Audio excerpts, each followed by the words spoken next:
कोशिश कर हल निकलेगा, आज नहीं तो कल निकलेगा। अर्जुन के तीर सा सध, मरुस्थल से भी जल निकलेगा। मेहनत कर पौधों को पानी दे, बंजर जमीन से भी फल निकलेगा। ताकत जुटा, हिम्मत को आग दे, फौलाद का भी बल निकलेगा। जिंदा रख दिल में उम्मीदों को, गरल के समंदर से भी गंगा जल निकलेगा। कोशिशें जारी रख, कुछ कर गुजरने की, जो है आज थमा थमा सा चल निकलेगा।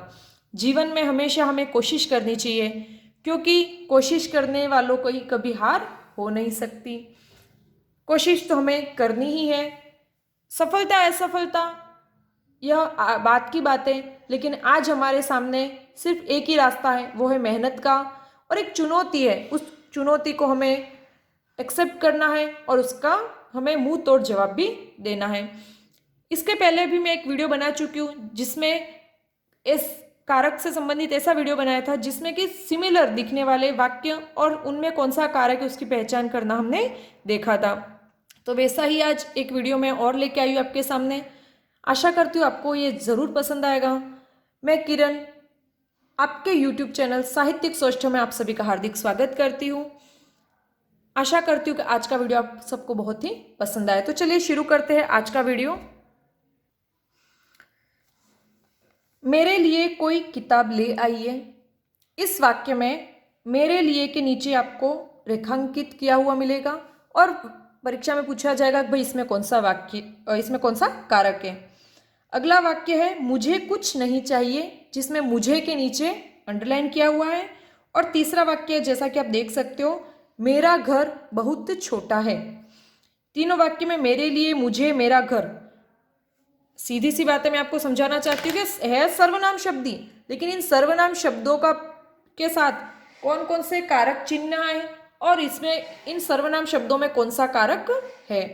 तो पहला वाक्य देखते हैं, मेरे लिए किताब ले आइए। मेरे लिए, इस लिए को पकड़िए आप और इससे समझ में आ जाएगा आपको के लिए जो है वो हमारे कौन से कारक का विभक्ति चिन्ह है, जल्दी से बताइए। तो के लिए जो वो है हमारे संप्रदान कारक का विभक्ति चिन्ह, इसलिए इस वाक्य में आपके संप्रदान कारक का प्रयोग हुआ है। इस बार मैंने वीडियो जल्दी बनाने के चक्कर में सारे पहले से ही लिख दिए हैं। मुझे कुछ नहीं चाहिए। मुझे, इस शब्द को गौर से देखिए। अगर आपको सारे कारक याद है और जैसे कि मैं जो शब्द होता है उसकी द्वितीय विभक्ति अगर हम बनाते हैं या कहूँ कि मैं कर्म कारक रूप बनाते हैं तो वो बनता है मुझे या मुझको। तो ये मुझे जो है या कहूँ मैं मुझको, अगर मैं कहती हूँ मुझको कुछ नहीं चाहिए तब आपके लिए आसान होता है यहाँ पर कौन सा कारक है पहचानना। लेकिन यहाँ पर है मुझे कुछ नहीं चाहिए, तो यहाँ पे मुझे से कुछ बच्चे हो सकता है कंफ्यूज हो जाए, लेकिन आपको बिल्कुल भी कंफ्यूज नहीं होना है।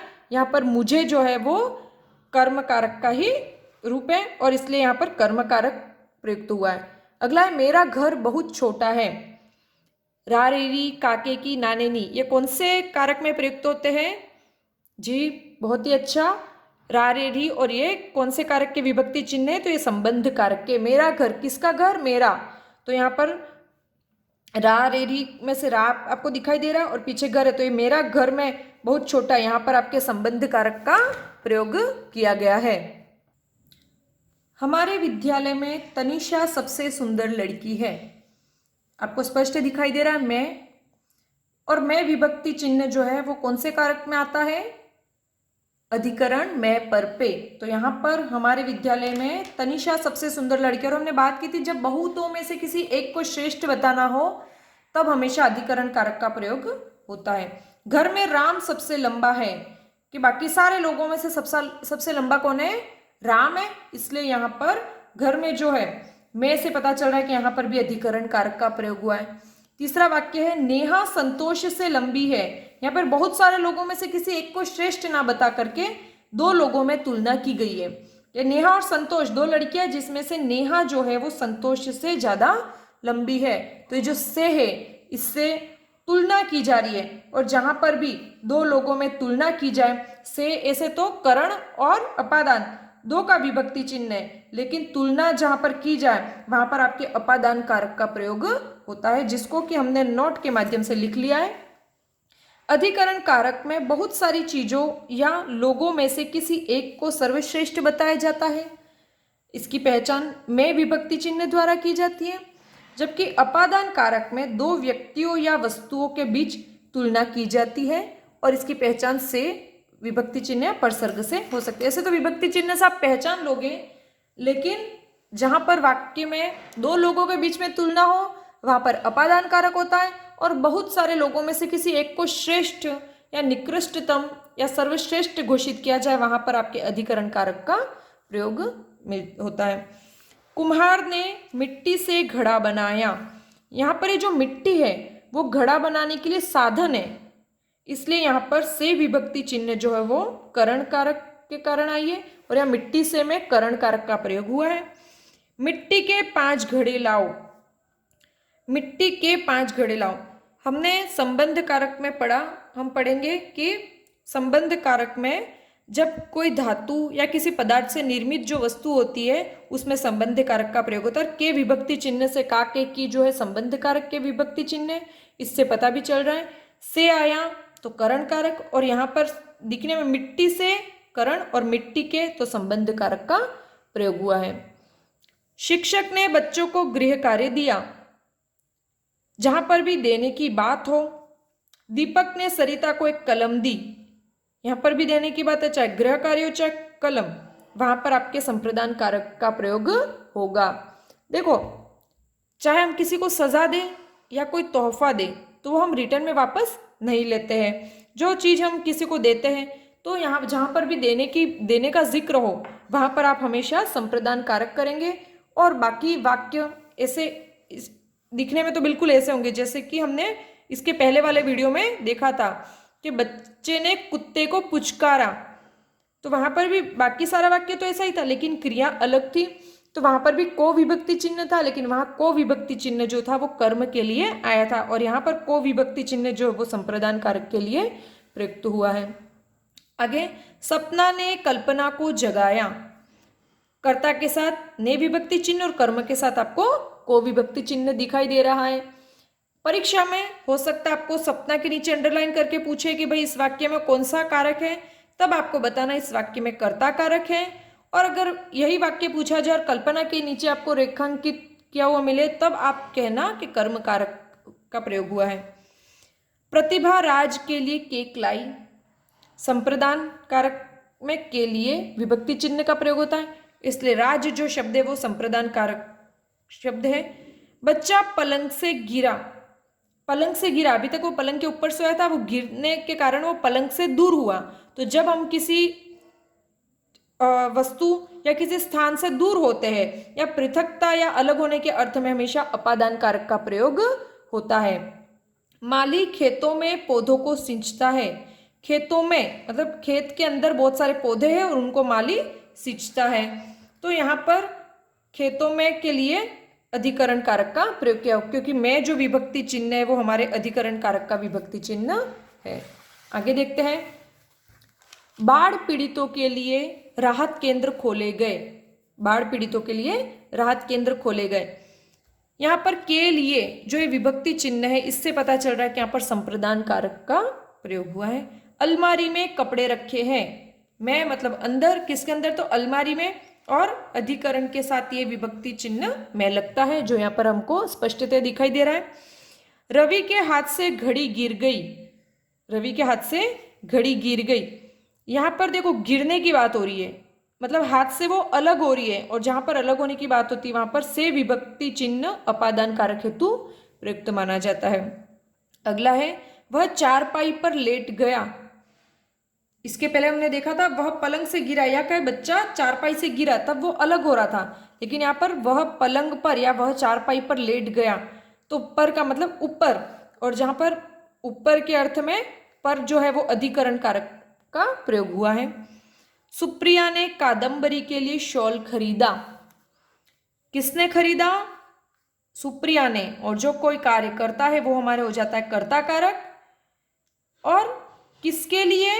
कादंबरी के लिए, और के लिए जो विभक्ति चिन्ह है वो हमारे संप्रदान कारक में प्रयुक्त होता है। आगे देखिए, शमी ने राज को बिठाया। किसने बिठाया? शमी ने। तो कार्य बिठाने का कार्य करने वाली शमी है, इसलिए वो इस वाक्य में कर्ता कारक है। और किसको? तो राज को। यहाँ पर को विभक्ति चिन्ह से पता चल रहा है कि जो राज है वो कर्म कारक है इसमें। अगला वाक्य है प्रेम का पुत्र घायल है। काके की किसके विभक्ति चिन्ह है? काके की संबंध कारक के विभक्ति चिन्ह है। मालिन ने फूलों की माला बनाई। मालिन ने कर्ता कारक, फूलों की संबंध कारक। आसमान में अनेक पतंगे उड़ रही है। अधिकरण का कारक चिन्ह है मैं, इसलिए आसमान शब्द में अधिकरण कारक का प्रयोग किया गया है। मैं राजस्थान से हूं। यहां पर आपको विभक्ति चिन्ह दिखाई दे रहा है से, तो आप यहां पर कंफ्यूज होंगे भाई यहाँ करण है या फिर अपादान है, दो ही है। लेकिन याद रखना जब भी पहचान बताने के लिए प्रयोग हो कि पहचान के खुद के मैं यहाँ से हूँ, यहाँ पर वो व्यक्ति अपनी पहचान बता रहा है मैं राजस्थान से हूँ, इसलिए पहचान बताने के अर्थ में अपादान कारक का यहाँ प्रयोग किया गया है। अगला वाक्य है मेरी सोने की घड़ी मिल गई। मेरी रारेरी जहां पर भी आए तो यहाँ पर मेरी जो सर्वनाम शब्द है वह यहाँ पर उसमें संबंध कारक का प्रयोग किया गया है। अगला वाक्य राम और श्याम में गहरी दोस्ती है। राम और श्याम में गहरी दोस्ती है। यहाँ पर राम और श्याम और साथ में हमें मिल रहा है मैं, यहाँ अधिकरण कारक। देखो दो लोगों में जब तुलना हो सिर्फ उसमें और से विभक्ति चिन्ह लगा होगा तब आपके अपादान कारक होगा, लेकिन यहाँ पर विभक्ति चिन्ह मैं है इसलिए यहाँ पर अधिकरण कारक का प्रयोग हुआ है। हे भगवान कैसा समय आ गया। हे भगवान, और ये होता है हमारे संबोधन चिन्ह या फिर आप कह सकते हो उसको विस्मयादिबोधक चिन्ह। तो ये चिन्ह जहां पर भी आए और उसके आगे आने वाला जितना भी शब्दांश है उसमें जितना भी शब्द जो भी शब्द है उसमें हमेशा आपके संबोधन कारक का ही प्रयोग होगा। अगला देखते हैं। राजा ने गरीबों को दंड दिया। ठीक है, तो यहाँ पर गरीबों को दंड दिया, तो यहाँ पर देखो वापस बात वही हो गई। हम यहाँ पर देना तो कोई भी चीज मतलब गरीबों के लिए दंड दिया, गरीबों को दंड दिया, तो यहाँ संप्रदान कारक का प्रयोग हुआ है। मेहनत से सफलता अवश्य मिलती है। मेहनत से, तो यहाँ पर ये जो मेहनत है वो जरिया है सफलता प्राप्त करने का, इसलिए यहाँ पर करण कारक का प्रयोग हुआ है। अगला वाक्य वह स्वभाव से ही दयालु है। जब हमारे गुणों की बात हो तब हमेशा करण कारक का प्रयोग होगा, तो यहाँ पर ये जो से विभक्ति चिन्ह है वो करण कारक के लिए प्रयुक्त हुआ है। उसको जल्दी जाना है। लोग को देखते ही समझ जाएंगे भाई, बोलेंगे भाई यहाँ तो कर्म कारक, लेकिन नहीं। किसको जाना है, तो ये जाने का कार्य कौन कर रहा है? वह व्यक्ति, उसका नाम कोई भी हो सकता है क्योंकि संज्ञा के स्थान पर आने वाले शब्द सर्वनाम होते हैं। तो मैं कहूँ राम को जल्दी जाना है, तो किसको जल्दी जाना, तब आप कह सकते हो उसको या राम को। तो कार्य करने वाला, जाने का कार्य करने वाला वह व्यक्ति है, इसलिए यहाँ पर एक को विभक्ति चिन्ह भले आपको दिखाई दे रहा है लेकिन यहाँ पर कर्ता कारक का प्रयोग किया गया है। राम घर से मंदिर गया। घर से मतलब वो घर से निकला, घर से दूर होकर के मंदिर गया, तो यहाँ पर दूर होने के अर्थ में अपादान कारक का प्रयोग हुआ है। कप में चाय पड़ी पड़ी ठंडी हो गई। कप के अंदर पड़ी है चाय, में विभक्ति चिन्ह का प्रयोग है इसलिए अधिकरण कारक यहाँ पर प्रयुक्त हुआ है। कदम कदम पर खतरा बढ़ रहा है। मैं पर पे अधिकरण कारक। मोस्ट ऑफ तो आपको विभक्ति चिन्ह से स्पष्ट हो जाएगा कौन सा कारक है, लेकिन फिर भी क्रॉस चेक करना हमेशा मत भूलना। हमेशा आप क्रॉस चेक करना कि कभी कभी जैसे कि ये वाक्य था उसको जल्दी जाना है, को देखते अगर आपने कर्म कारक कर दिया तो आपका प्रश्न गलत हो जाएगा। तो मोस्ट ऑफ तो आप विभक्ति चिन्हों पर भरोसा कर सकते हैं, लेकिन फिर भी आपको एक बार अच्छे से देख लेना है क्योंकि से करण में भी आता है, अपादान में भी आता है, को जो है वो संप्रदान में भी आएगा आपके और कर्म में भी आएगा। तो ऐसी सिचुएशंस में आपको उस वाक्य को अच्छी तरीके से देखना है। आगे मैंने 4 वाक्य लिखे। मीना ने गीता को पुस्तक दी। अध्यापिका ने बच्चों को गृह कार्य दिया। पुलिस ने चोर को दंड दिया और राम ने श्याम को बधाई दी। बात सब में दिया दिया दिया, तो जहां पर भी देने की बात आए वहां पर एक ही कारक है, हमेशा आप अच्छे से याद कर लेना, और वो कारक हमारे कौन सा है? संप्रदान कारक। क्या दिया? पुस्तक, गृह कार्य, दंड, ठीक है, और बधाई। चाहे कुछ भी दे, लेकिन गीता को, बच्चों को, चोर को और श्याम को, तो गीता को, बच्चों को, इन चारों में हमारे एक ही कारक है और वो है हमारे संप्रदान कारक। ठीक है, तो को देख करके आपको जरा भी कंफ्यूज नहीं होना। इस प्रकार से एक कह सकते हमने रैपिड वीडियो बना लिया और एक बार जो सिमिलर दिखने वाले हैं, जिनमें कंफ्यूजन हो, ऐसे उदाहरण हमने देखे। आशा करती हूँ आपको ये वीडियो पसंद आया। अगर अच्छा लगा तो प्लीज़ इस वीडियो को लाइक कीजिए। धन्यवाद। शुभ रात्रि।